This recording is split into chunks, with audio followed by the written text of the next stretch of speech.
Кутман күн баарыңыздарга достор, менин каналыма куш келипсиздер.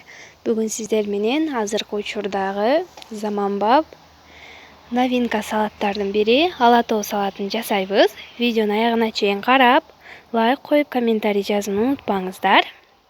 Эң алгач бизге ушундай колбасалар керек болот. Охотничий колбаса деп сатылат. Видеодо көрсөтүлгөндөй кылып туурап аласыз. Андан соң помидорлорубузду дагы туурап алабыз. Негизинен помидор черри колдонулат. Мен жөнөкөй помидор колдонгондуктан ичтерин ушундай кылып алып койдум. Негизинен суусу чыгып кетпеш керек, ошол себептен.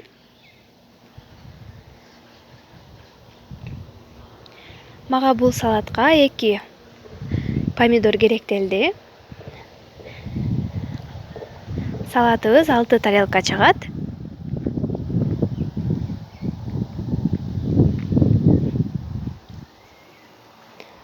Андан соң сырыбызды туурап алабыз.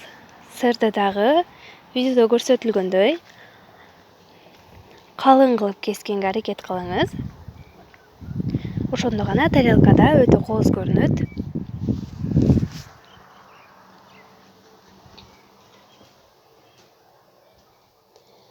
Ошондой эле корнишон бадыраңдарын колдондум, огурцаларын. Андан кийин салатный лист же болбосо пекин капустасынын жумшак жерлерин колдонобуз.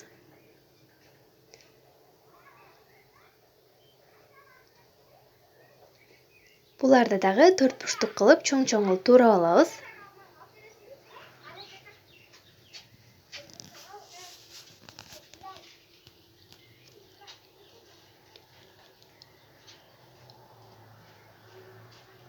Салатный лист бир аз азыраак болуп калгандыктан мен пекин капустасын кошуп койдум. Эгерде сиздерде салатный лист көп эле болсо, кошпой деле койсоңуздар болот.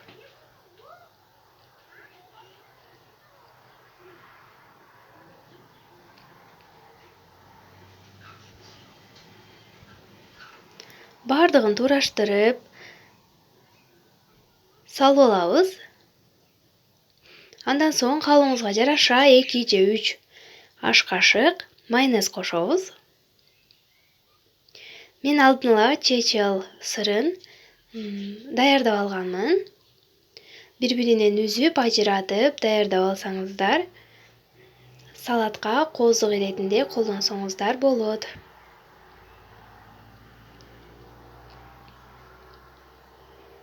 Мынакей биздин салатыбыз даяр болуп калды. Видеону аягына чейин көргөнүңүздөргө рахмат. Сиздерге пайдалуу болду деп ойлоймун. Сөзсүз түрдө жасап көрүңүздөр.